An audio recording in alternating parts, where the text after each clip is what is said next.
Բարև ձեզ, տարիքը աշխատելուն խոչընդոտ չէ, աշխատանքի և սոցիալական հարցերի նախարարությունը հանրային քննարկման է ներկայացրել նախագծերի փաթեթ։ Նախատեսվում են փոփոխությունների մի շարք օրենքներում, որպեսզի քաղաքացու 65 տարին լրացած լինելը այլևս չդիտարկվի աշխատանքային պայմանագրի լուծման հիմք։ Սոցիալական հարթակի տաղավարում մեր հյուրն է աշխատանքի և զբաղվածության վարչության պետ Ժորա Սարգսյանը։ Բարև ձեզ, պարոն Սարգսյան։ Բարև ձեզ։ Պարոն Սարգսյան, կարելի ասել օրակարգ է մտել մի հարց, որը խնդրահարույց էր միշտ։ Դեռ 2023-ին նախաձեռնվեցին աշխատանքային օրենսգրքում մի շարք փոփոխություններ։ Կարևորներից մեկն էլ, որ կենսաթոշակային տարիքի հիմքով աշխատողին աշխատանքից ազատելու դեպքերը բացառվեն։ Ստացվում է, որ այդ փոփոխությունը բոլորի համար չէր եւ հերթական անգամ փոփոխություններ են նախաձեռնվում։ Կխնդրեմ ներկայացրեք, որ օրենքներում այս անգամ կլինեն խմբագրումներ եւ ովքեր կլինեն բարեփոխման շահառուներն այս անգամ։ Շատ ճիշտ նշեցիք, մենք այս քաղաքականությունը որդեգրել ենք դեռևս 2023 թվականից, երբ աշխատանքային օրենսգրքում կատարեցինք փոփոխություններ եւ միայն այն պատճառով, որ աշխատողը դառնում է կենսաթոշակառու, չպետք է լուծվի այլևս աշխատանքային պայմանագիրը։ Բայց այդ փոփոխությունը կատարվեց օրենսգրքում, իսկ մենք ունենք նաեւ ոլորտային օրենքներ, որտեղ եւս կան նմանատիպ կարգավորումներ։ Ճիշտ է, այս օրենքներում, որտեղ հիմա ենք նախատեսում փոփոխությունները, կենսաթոշակառու տարիք լինելու հետ չի կապը տալիս, այլ կոնկրետ տարիքի հետ է 65 տարեկան, ինչպես դուք ասացիք։ Բայց այո, նաև նախատեսել ենք այդ օրենքներում փոփոխություններ, խոսքը վերաբերում է քաղաքծառայության մասին օրենքին, համայնքային ծառայության, հանրային ծառայության, պետական ոչ առևտրային կազմակերպությունների մասին օրենքին, գիտական եւ գիտատեխնիկական գործունեության մասին օրենքին, մասնագիտական կրթության եւ ուսուցման մասին օրենքին, ինչպես նաեւ անձնական տվյալների պաշտպանության մասին օրենքին։ Նշածս բոլոր օրենքներում կար կարգավորում, որ 65 տարեկանից ավել պայմանական չեն կարող պաշտոն զբաղեցնել կոնկրետ մասնագիտություններ կամ կոնկրետ պաշտոններ, որը համարվում է արդեն ազատման հիմք։ Նախագծով առաջարկում է, որ այդ կարգավորումները ուժը կորցրաճանաչվեն եւ այո, աշխատողները շարունակեն աշխատել եւ միայն տարիքը չլինի պատճառ պայմանագրի լուծման համար։ Դեռևս 23 թվականին, երբ աշխատանքային օրենսգրքում կատարեցինք փոփոխություններ, երկու կարգավորում ուժը կորցրաճանաչվեց։ Նշեմ, որոնք են դրանք։ Մենք ունենք կարգավորում, համաձայն որի եթե գործատուն աշխատող էր ընդունում աշխատանքի ու աշխատողը ընդունվելու պահին կենսաթոշակառու տարիքում էր գտնվում, պարտավոր էր գործատուն պայմանագիրը կնքել միայն որոշակի ժամկետով, անկախ նրանից թե ինչ աշխատանքի համար էր ընդունում։ Եվ ունենք եւս մեկ կարգավորում, որ երբ որ աշխատողը դառնում էր 63 տարեկան, այդ օրը գործատուն իրավունք ուներ պայմանագիրը լուծելու։ Ընդհանրապես պետք էր մինչ այդ իրականացնել երկու բան՝ ծանուցել սահմանված ժամկետներում եւ աշխատանքային պայմանագրում ունենալ նման կարգավորում, որ եթե քո 63 տարեկանը լրանա, ես իրավունք ունեմ քեզ ազատեմ։ Եվ շատ գործատուներ այդ կարգավորումը նախապես նախատեսում էին պայմանագրում, եւ լրանալու օրը 63 տարեկան դառնալու օրը, այսինքն կենսաթոշակային տարիքը լրանալու օրը գործատուները ազատում էին աշխատողներից աշխատանքից։ Ասեմ ավելի, լինում էին դեպքեր, երբ որ գործատուները այդ կարգավորումը այլ կերպ էին մեկնաբանում եւ ոչ թե ազատում էին կենսաթոշակառու դառնալու օրը, այլ ազատում էին, որովհետև ասում են դե արդեն կենսաթոշակառու ես։ Իսկ մեր նորմը մեկնաբանվում էր այնպես, որ ոչ թե կարան ազատեն երբ ուզում են, եթե աշխատողը կենսաթոշակառու է, այլ միայն մի դեպքում, երբ դառնում է կենսաթոշակառու, եւ միայն կարող են լուծային կենսաթոշակառու դառնալու օրը, ինչպես նշեցի։ Բայց որպեսզի այս եւ տարընկալումը, եւ գործատուների կողմից իրենց մեկնաբանման կիրառումը չլիներ, եւ նաեւ իհարկե ամենակարևորը, որ չթիրախավորվեր աշխատողի տարիքը, եւ միայն տարիքի պատճառով պայմանագիրը չլուծվեր, կամ պայմանագիրը չկնքվեր որոշակի ժամկետով միայն տարիքով պայմանավորված, այլ հաշվի առնվեր միայն աշխատանքի բնույթը, եւ բնույթը պետք է որոշի պայմանագրի տեսակը, այլ ոչ թե տարիքը, մենք ձեռնամուխ եղանք այդ փոփոխություններին եւ նախատեսեցինք, որ այլևս գործատուները նման հնարավորություն չեն ունենալու։ Սա 23 թվականն էր։ Դրանից հետո նախատեսեցինք այս նախագծով փոփոխություններ, որը որ արդեն ամբողջական կդարձնի բոլորի մասով։ Նաեւ պետք է նշեմ, որ տարիքի հիմքով չազատելը բխում է մեր կողմից ստանձնած միջազգային պարտավորությունից։ Մասնավորապես Եվրոպական սոցիալական խարտիայով է նախատեսված կարգավորումներ, համաձայն որի աշխատողը չպետք է կորցնի իր աշխատանքը միայն նրա համար, որ հասել է ինչ-որ X տարիքի կամ կենսաթոշակառու է դառնում կամ կենսաթոշակառու է։ Հետևաբար այս փոփոխությունները նաև այս տրամաբանության մեջ է պետք է դիտարկենք, որ մենք ունենք ստանձնած միջազգային պարտավորություններ, համաձայն որոնց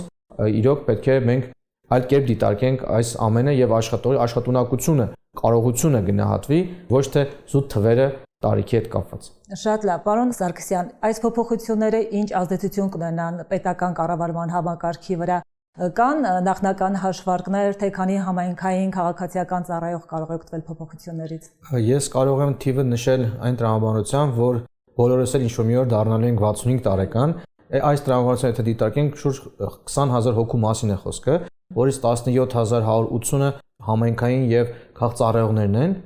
պլյուս դրանը եթե գումարենք ՈԱԿ-ների աշխատողների թվականակը, ՄԿ-ների թվականակը եւ այլն, մոտարապես խոսքը կլինի պլյուս-մինուս 20000 հոգի, որովհետեւ եթե այսօր չէ, վաղը չէ, ապա ինչ որ մի օր նաեւ իրենց էլ է այս փոփոխությունը վերաբերել լինելու, հետեւաբար սա կարա լինի որպես թիվ։ Հետաքրքիր է, իսկ կան թվեր, թե մեր ավագ սերնդի ներկայացուցիչները ինչ ներգրավվածություն ունեն ղեկավար մասնագիտական աշխատանքներում եւ առ այս պահը դա ինչպես է կազմակերպվել։ Պետական համակարգում բավականին մեծ ներգրավվածություն կա եւ նաեւ մենք ունենք նախադեպեր, երբ որ օրինակ լրանում է 65 տարեկանը, անգամ դրանից հետո մենք գիտենք, որ քաղաքծառայողների պարագայում պայմանական կա հնարավորություն մինչեւ 1 տարի եւս երկարացնելու պայմանագրի ժամկետը, բայց դրանից հետո պայմանագիրը պետք է լուծվի։ Բայց շատ դեպքերում ինչ է արվում դրանից հետո, իրենք որպես փորձագետ են շարունակում աշխատել։ Սա նշանակում է, որ իրենց ներուժը փորձը դեռ անհրաժեշտություն է։ Եվ սա արդեն այլ տարբերակ է լինում, որպեսզի ոչ թե այլ լուծումներ գտնենք, այլ տարբերակներով պայմանագրային հարաբերությունների մեջ լինել եւ իրենց աշխատուժը օգտագործել, այլ ուղիղ հենց օրենսդրությունը թույլ տա, որ իրենք շարունակեն աշխատել։ Եվ այո, ինչպես նշեցի, մենք պետական համակարգում ունենք բավականին մեծ ներգրավվածություն եւ այս օրենքի փոփոխությունով դարձնում ենք ավելի այս մասը հստակ, որ ոչ թե հետագայում այլ պայմանագրով իրենք շարունակեն աշխատել, այլ շարունակեն մնալ որպես քաղաքծառայողներ։ Այո, այսինքն նրանց ներուժը թույլ է տալիս մնալ աշխատաշուկային, պարզապես հաստիկն է փոփոխվում։ Այո, պարզապես հաստիկն է փոփոխվում շատ դեպքերում, իսկ սա արդեն կլինի հնարավորություն, որ այդ փոփոխություններին չգնալ, այլ եթե իրոք պետք է աշխատի, կարող է աշխատի, իսկ ինչու չաշխատի։ Պարոն Սարգսյան, թեման զգայուն է, բայց այդուհանդերձ շրջանցել էլ չեմ ուզում մի հարց, քանի որ այդ մասին խոսակցություններ, քննարկումներ կան, հետեւաբար հարցնել հնչելու իրավունք ունի։ Հետևյալի մասին է. Չի դուժի արդյոք աշխատանքի արդյունավետությունը, որակը, արագությունը պայմանավորված քաղաքացու տարիքային հնարավոր առանձնահատկություններով, բայց ինչ կպատասխանեք, ասեմ, որ այս հարցի իմ պատասխանը ես ունեմ, մենք ունենք ավագ սերնդի գործընկեր, 65-ի շեմը վաղուց հատած, 70-ն էլ անցած, բայց մեզ հավասար կենսունակ, կենսասեր, աշխատասեր, ումից շարունակ սովորելու բան ունենք, հիմա խնդրեմ համեցեք ձեր մասնագիտական կարծիքը։ Մենք նախագիծը գրելուց կիսել ենք ձեր կարծիքը եւ այդ տրամաբանությամբ էլ հենց առաջնորդվել ենք, որ տարիքը չպետք է լինի պատճառը եւ չպետք է տարիքով որոշել իր արտադրողականությունը։ Եվ մյուս կողմից էլ չմոռանանք, որ այսօր մենք 21-րդ դարում ենք ապրում, որտեղ տեխնոլոգիաները, գիտությունը շատ արագ է զարգանում եւ շատ դեպքերում հարակից բավականին մեծ օժանդակություն կա աշխատողներից բոլորիս։ Եվ շատ դեպքերում հենց գործընթացները արագանում են հավելյալ միջոցների շնորհիվ։ Ոստի եւ մենք այսինքն ենք հաշվի առել, որ շատ դեպքերում օրինակ եթե առաջ պետք է մի թուղթը հասցվեր եւ դա ոտքով պետք է հասցվեր մեկ այլ սենյակ, հիմա դա հնարավոր է իրականացնել, չգիտենք, տարբեր ծրագրերի միջոցով։ Եվ շատ դեպքերում այո, մարդը կարող է նույն գործը իրականացնել եւ փոխանցել կրկին նույն արագությամբ ինչպես առաջ։ Եվ պարտադիր չի ամեն ինչը դիտարկել, որ ֆիզիկական արագություն պետք է լինի կամ բան։ Կարևորը որ միտքը արագ լինի, ճկուն լինի եւ ինքը կարողանա նախատեսված հանրությունները կատարել։ Կարող ենք այստեղ հնչեցնել նորից մեր առաջին միտքը, որ տարիքը աշխատելուն խոչընդոտ չէ։ Իհարկե։ Պարոն Սարգսյան, բացի ակնկալվող հիմնական փոփոխությունից, որ տարիքի հիմքով այլևս աշխատանքային պայմանագրերը չեն չեղարկվի եւ առաջնահերթ կկարևորվի մարդու հմտությունը, փորձը, կարողությունները, նաեւ մեկ այլ փոփոխություն է նախատեսվում, որ պետական ծառայողները կարող են դիմել եւ դառնալ խնամատար ծնող։ Այո, կխնդրեմ ներկայացնել այս փոփոխության բովանդակությունը։ Այո, շատ ճիշտ նշեցիք, նմանատիպ փոփոխություն եւս նախատեսվել է։ Մենք գիտենք, որ օրենքներով արգելվում է նույն հանրային ծառայության մասին օրենքով, քաղաքծառայության մասին օրենքով եւ համայնքային ծառայության մասին օրենքով, այսինքն այն օրենքների նախագծերը, որ դրել են շրջանառության, այդ օրենքներով արգելվում է պետական աշխատողին իրականացնելու այլ աշխատանք վճարովի բացառությամբ գիտական, կրթական եւ ստեղծագործականի։ Իսկ խնամատար ծնողը վարձատրվում է այդ իր